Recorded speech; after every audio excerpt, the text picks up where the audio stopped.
Go. All right, welcome into another edition of Silver Lining Podcast. I'm Adam. Of course, always with me is my Uncle Rex. Some of you like to call him Grunkle Rex. And we have some familiar faces with us today as guests. Our last podcast was very interesting, dealing with domestic violence. And we know a lot of people in our country and in the world deal with domestic violence and what happens with domestic violence. And so, first of all, let's introduce our guests, Nicole and Jim. Yes. And you guys, of course, are Gabby's parents. Just tell us a little bit about, where you're at now and where were you, back when all this happened with your daughter. Well, I think everybody remembers the story when it was happening and unfolding across the country. You guys have been there. So yeah, when you're in it, it's weird. It's weird. You don't really realize what's going on. You're kind of in shock. So we got through all that. And it brought us to this point now where we are just fighting for things to change.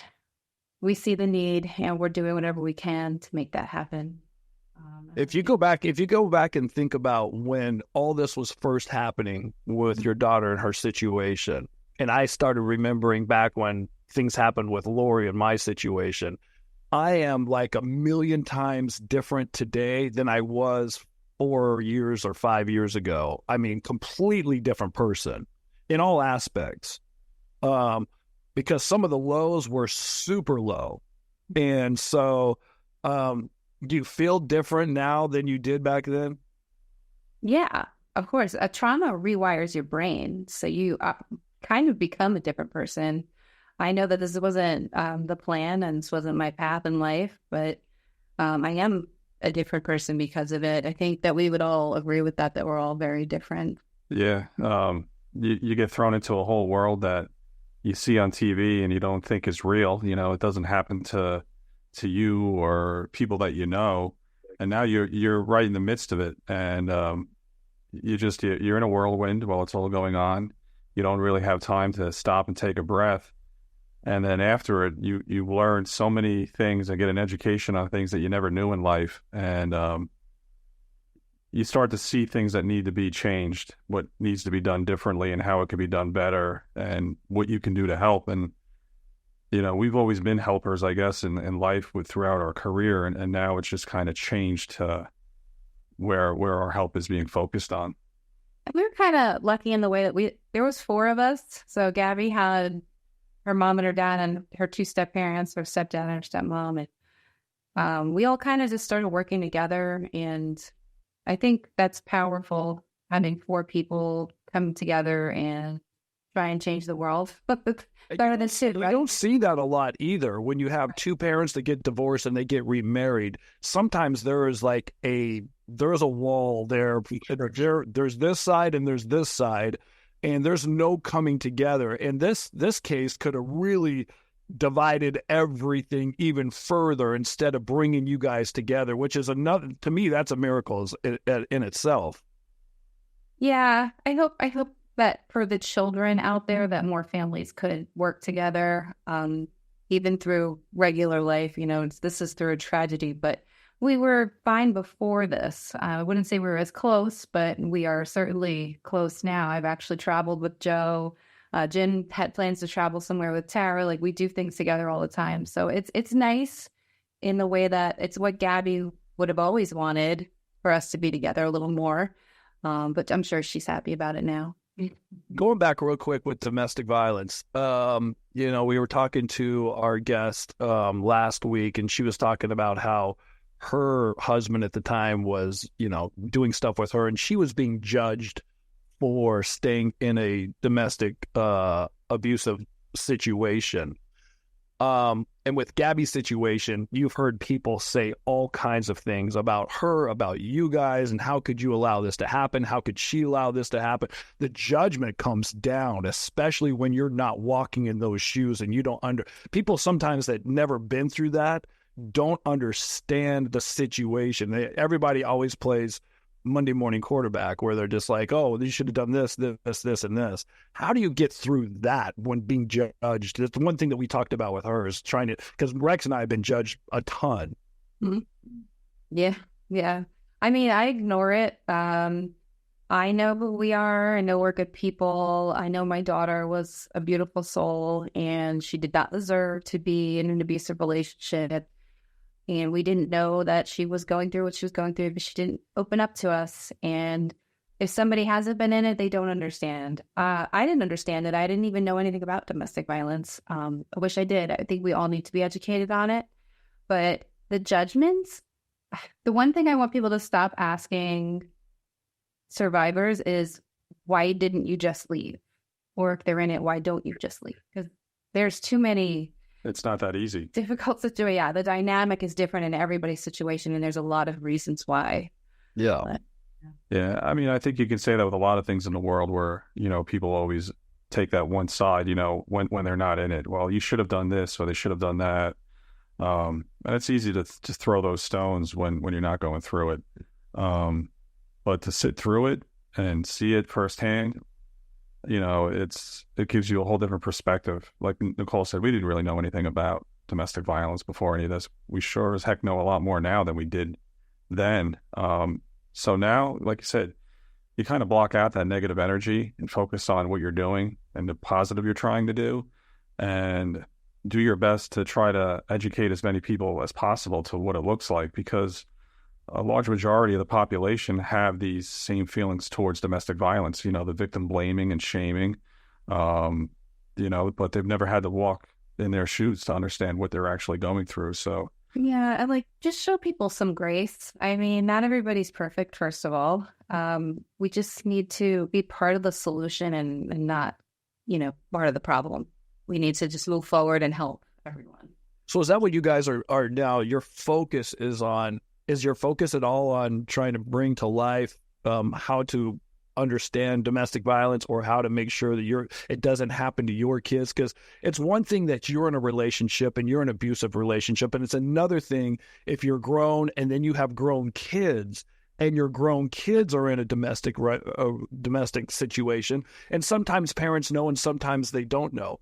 If they did know, how does a parent even get involved in that? Or what advice would you give to both sets of parents? It's heartbreaking I've talked to parents that are going through it, and they don't know what to do. They want to just save their child, but you can push them away further if you do it wrong. So just keeping lines of communication open and letting them know you're a safe person to come to whenever they need, with no judgment. Don't give them your opinions or your judgment, but just check on them, ask them how they're doing, give them a break. You know, it's not an easy situation to be in. I'm sure that they're scared to death, but there's times when they're going to know when it's time to get out. And when that time comes, they're going to need you as that safe person. And you want it to be you, hopefully. But even if it's not you, if it's a friend or whoever, just being kind and just watching over your loved one. Supportive. Yeah, supportive. And it's really tricky. It's a tricky thing to get involved in, because you can push them away, and that's the scary part. So just showing them that no matter what, you are there for them. I think real quick, I'll go back with Lori. I haven't really talked about this a lot with Lori, but Lori was in a domestic abuse situation with her husband, Will. And I talk about it in our book about when Lori had called me one night at a gas station on a payphone back in 1997 or 1994, something like that. I can't remember the year, but and her boyfriend at the time beat her up, and she was 8 months pregnant. So I went to go pick her up at a gas station. She's got her pregnant belly and, you know, tight clothes. You could see black eye, fat lip, bleeding, crying. And, you know, when I'm talking about this story in our book, I come out of the room, because Rex and I are doing the audio book, and I'm just like completely drenched in tears, crying my eyes out, because I remember how emotional I was and how mad I was at him for beating her up. And then after that, I thought, oh my gosh, finally, she's going to get out of this relationship. This is her last straw for her to call me. Well, then she ended up getting back with him. And when she did that, I cut off. I was like, okay, I'm not having anything to do with her. Nobody in the family wanted to have anything to do with her, except for one person. And that was my mom. And my mom says, I am leaving the phone. My phone is always open to her whenever she needs to call, because there's going to be a time where she's going to want to call and talk, where the rest of us were like, forget Lori, she's doing this to herself. We were just so fed up with it that my mom was the one that actually got that communication with her, and Lori ended up finally leaving, and my mom took her in.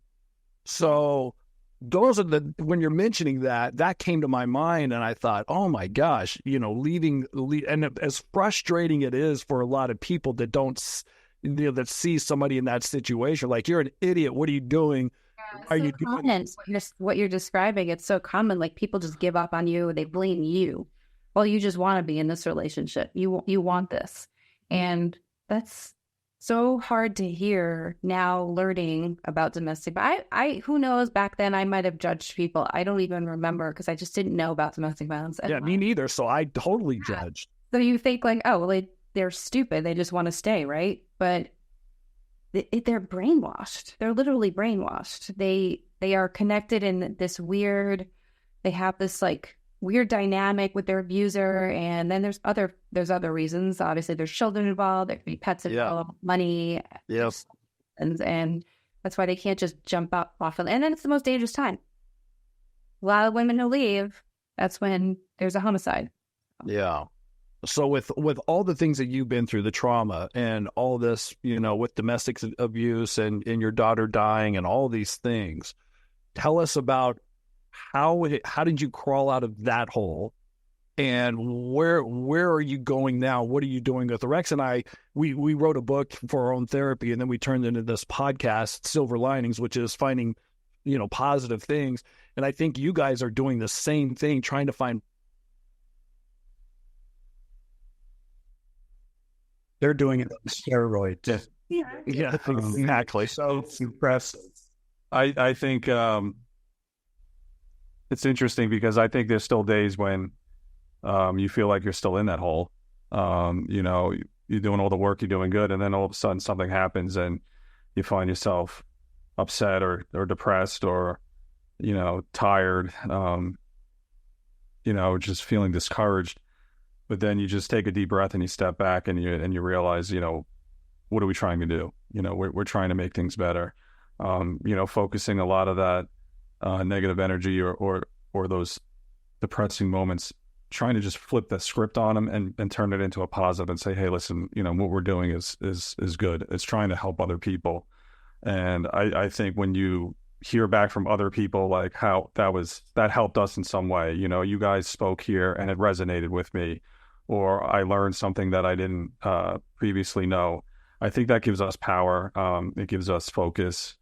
And it also, on a personal side of it, I know we certainly cherish and appreciate a lot of the smaller moments with our kids now, things that you might have taken for granted in the past, just sitting on the couch with them and watching some mindless TV and appreciating that type of stuff and just being there for them. Binging Cobra Kai. Cobra Kai. I think we watched Cobra Kai's good. I like reruns of Dance Moms or something like that. The girls are into it, Yeah. And and just showing your kids that that you're going to face these obstacles. You may face tragedies in your life, but you can overcome them, and you can overcome them with strength, resilience, and through the help of others. And together, you can achieve anything and get through anything. And I think that's what keeps us going. Yeah. I didn't like the way I was feeling when I was in shock and scared and sad and angry and all those horrible feelings. So I used starting the foundation and trying to help others as a way out of my own grief. And it does help. I get stronger every day. Every time I meet someone who's going through something, I hope that in some little way I can inspire them. to be better, because I was just at a Parents of Murdered Children conference, and that was rough. That brought me right back, and I was like, wow, this is intense.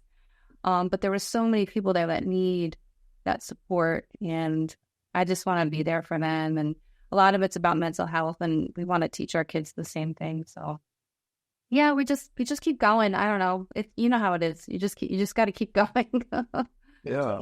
Tell us more about the Gabby Petito Foundation that you started, why you started it, what its objectives are. Yeah, we started it like pretty fast. It was like, I don't know, once we got done with Gabby's service, I think it was within that first couple of weeks after, I was like, I want to start a foundation, because I kept seeing these cases of domestic violence and all these missing persons that were just not being found. And how can I help? I don't want what happened to Gabby to happen to someone else. We got to do something. So I called the other parents. We were sitting there, and I said, all right, guys, what do you think of this? I want to start a foundation. And they were all like, let's do it. So that's how it started. We didn't know what we were doing. I think we just started realizing what we're doing over the last 6 months or so. 10 minutes. Yeah. The last 10 minutes, a light bulb went off. Yeah, exactly. We're learning every day. And so right now, Jim's main focus is, because we were both first responders, so we see a lack of training for first responders when it comes to domestic violence. So he's building a program to train first responders on domestic violence calls, because it is the call that they get the most, just like the police officers. And we'd like to expand eventually to police officers, but we want to start with what we know. And that's first responders. Yeah. And then we have an education program in the works. So our thing is, we need prevention. There's no prevention. We're reactive. We want to be proactive. So for generations to come, if we can start the prevention process now, the numbers will go down in intimate partner homicides, and that's our goal. We also, we work with missing persons organizations. That is a world that is so crazy. It's like there's so much that needs to be done, so many laws that need to be passed. I get frustrated with certain things, like they ran away, so they're not listed as a missing person because they're a runaway, but they're still missing because somebody's looking for them. So I get upset with those things, but Sure. Yeah. Even just some of the things we've come across too when it comes to missing persons and identifying remains. You go to any medical examiner's office across this country, and they have boxes full of unidentified remains. As a matter of fact, we had 2 student interns at my job this past summer, and one of their field trips was to the ME's office. And the one intern was talking about, they pulled out these big bins full of bones and of humans, and they don't know who they are. And it's pretty frustrating to see, because, you have these organizations like NamUs out there that are doing tremendous work, but they just don't have the funding, to do it. But there are private labs out there with, cutting edge technology that can identify these remains in short order for a fraction of the price of existing procedures out there that they're using, but they need the funding to do it. And so, these places are just sitting on these remains, and it's frustrating to see that how these things just get caught up in a bureaucratic process. Yeah. Yeah. And I didn't know that remains get destroyed all the time, because they just don't want to hold on to them anymore. That blows my mind. Like, somebody could be identified, but they're just destroyed. So then what? Yeah. Then what happens? You got a family maybe holding out for 10, 15 years for a missing loved one, and this chances are their remains could be in an office somewhere and just not found. And, if we can identify them or help identify them, or, maybe step of grieving for them, where I don't like to use the word closure, because I don't think you ever get that, but they can start to then grieve in a different way and start trying to move on from there. But, just trying to help and fill in those gaps where we see that there's help needed. So you guys mentioned a couple of things real quick, that preventative instead of after the fact kind of stuff with domestic violence and other things. I know that, changing laws is another thing that, Rex and I have talked several times on this podcast about situations where somebody will, like Charles warning the police, my wife is crazy. She's lost her mind. She said she can kill me and all these things. And you can get these restraining orders, right? Restraining orders on people. But until they actually kill you or hurt you or whatever it is, they can't do anything.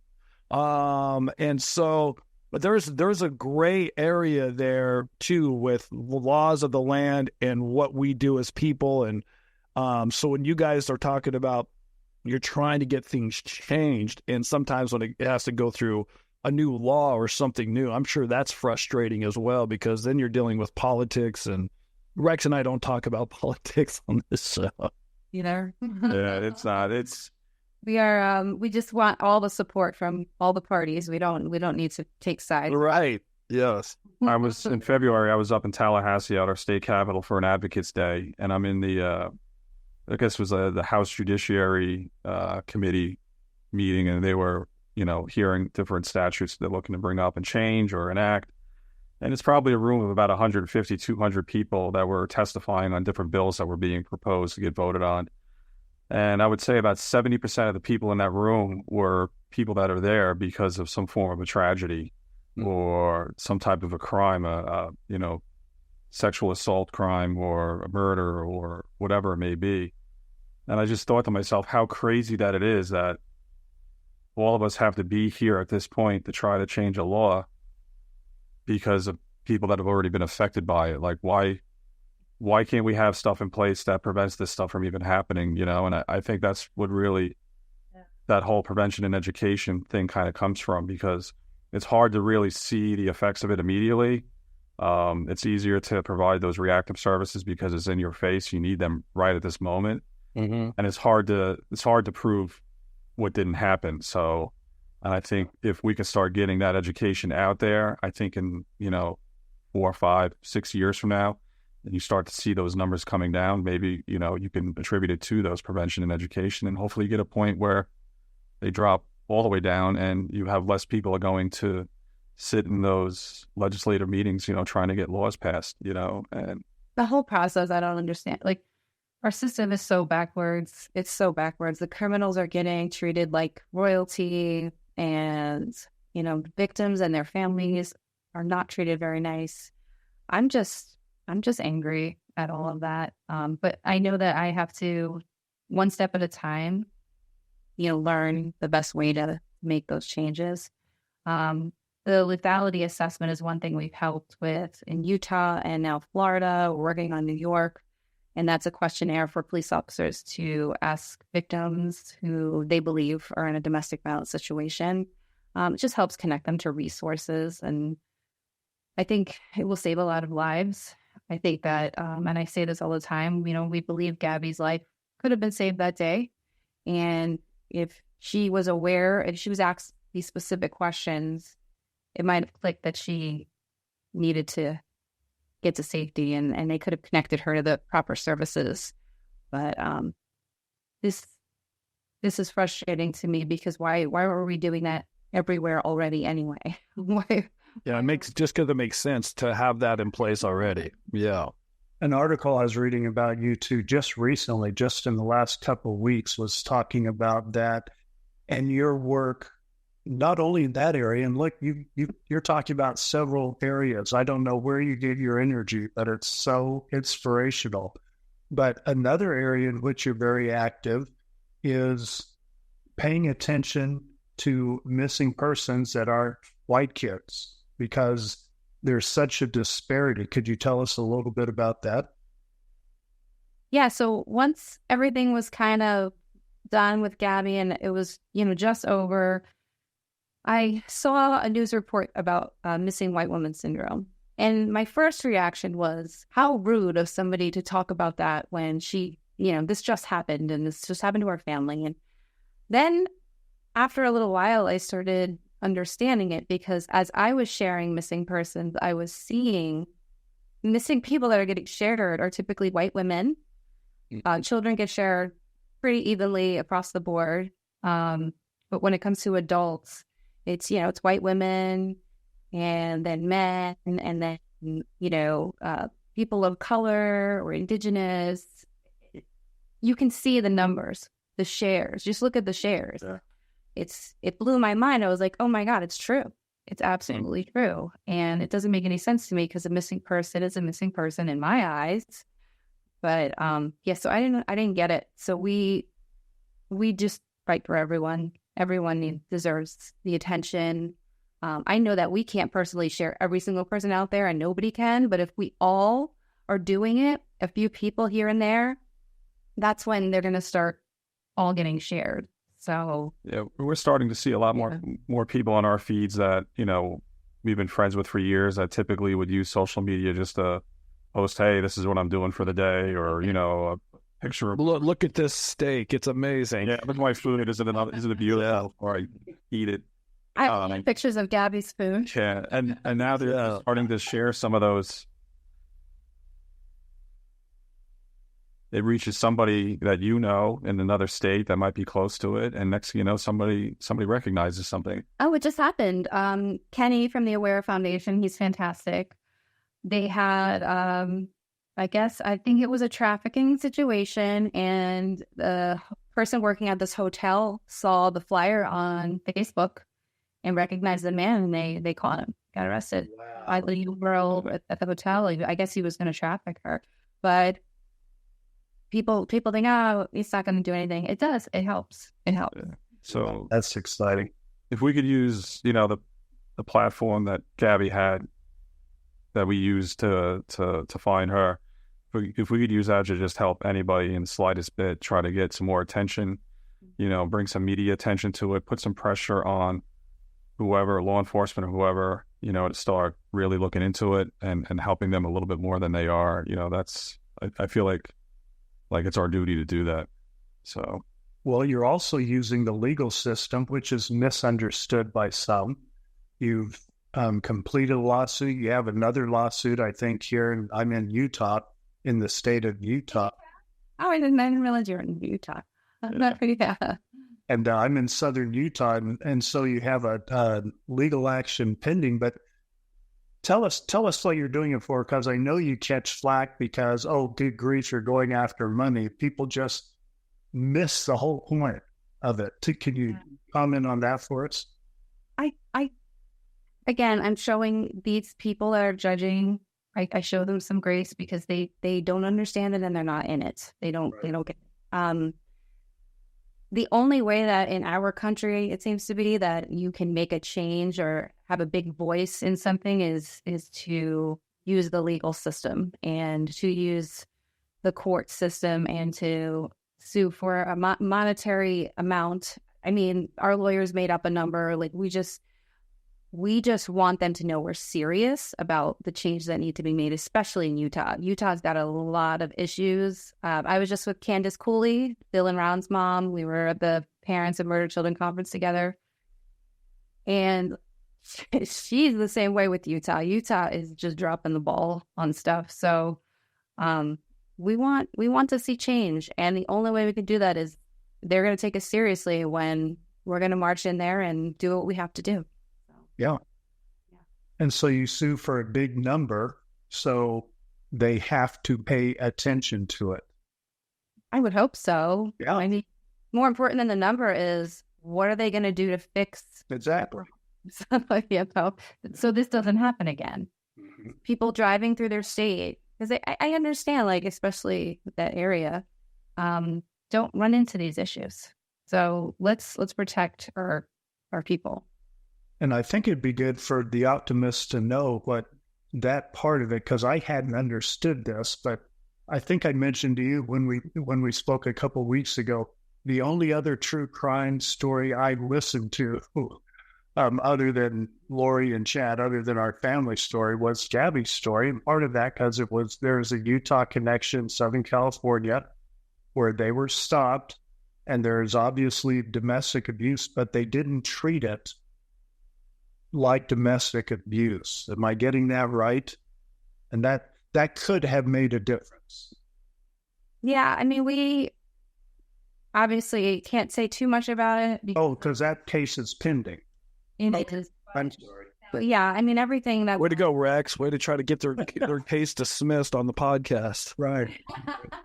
Yeah, no, it's like, it's hard because like that, you know, that's all out publicly, everything that just happened. I mean, they did a motion to dismiss, which was responded to. I mean, and they said something about their response to us was that it's a GoFundMe, and like what we just talked about, it's what safety you want, but yeah. I'm just gonna bite my tongue on their response. Best thing I can do. I've gotten a little bit wiser as I've gotten older, you know, with trying to. Well, it's got to be frustrating, and you're putting so much life energy into this, and then the legal system will just suck your life energy and drain you dry, won't it? In addition to your energy with law enforcement, your energy with getting help for victims' family. What energy drink do you guys recommend? Because I don't know what you're taking. Yeah, Yeah, I'm a coffee guy. I'm not I used to, when I was in the firehouse all the time, it was Monster Energies. Those were always good to hit. I don't sleep as much as I used to. I have to say I probably should sleep more, but I'm a late nighter. I get up early in the morning and I just keep going. I don't know. I think it's just the wanting to change things and wanting to do as much as I can. It just drives me, gives me that energy. But I do have days where I crash. Believe me, I'm going to lay in my bed and watch Netflix today. I just need a break. So she came home from Vegas and she was crashed in bed for like 2 days after. Yeah. From that conference. Oh, from that conference, I bet. First of all, to 150 degrees. 150 degrees, and I was like, who lives here? Well, you're not outside. It's 150 in Phoenix, too. We're not outside. You didn't do it outside. Just walking to your car, though, yeah, it could be a little much. Well, listen, both of you are inspirational for a lot of people. Having to go through what you've been through, and nobody's really going to ever walk in your exact shoes. So nobody's really going to know exactly how you feel. There's other people that feel like I'm kind of like relate to what they've been through because this is what I've been through. There's some similarity things. But for you guys to continue to go forward and continue to try to help other families and other victims and things like that because of what you felt, you don't want anybody else to feel like that. And that's how I felt about with Lori's situation. I didn't want anybody to feel like have what happened to my family happen to somebody else's family when I feel like we could have probably helped, deter this. Maybe not, but I feel like by communicating. And so that was the whole reason to start the book. The podcast for me was to help other families make sure you communicate, where yours is, you guys have all these different things that you're trying to inspire and help other people. So it's inspirational to hear your story. Rex and I are behind you guys 100%. If you guys ever need anything from us, we're here to help in your situation and your goals and your foundation. So let us know if there's anything we can do to help you guys. Yeah, publicizing things, getting the word out when there are critical times for you or you need response from people, please let us know. I'd be glad to be a part of your efforts. Thank you so much. Thank you. Yeah. And everybody can check us out at GabbyPetitoFoundation.org. And we're working on a lot of stuff, so any support is welcome. Yeah.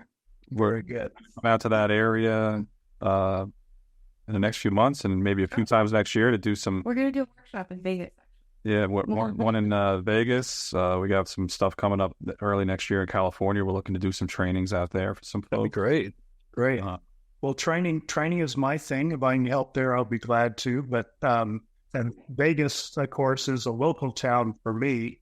It's a 5-hour drive for Adam. It's only an hour and a half for me. So love to come to what you're doing down there.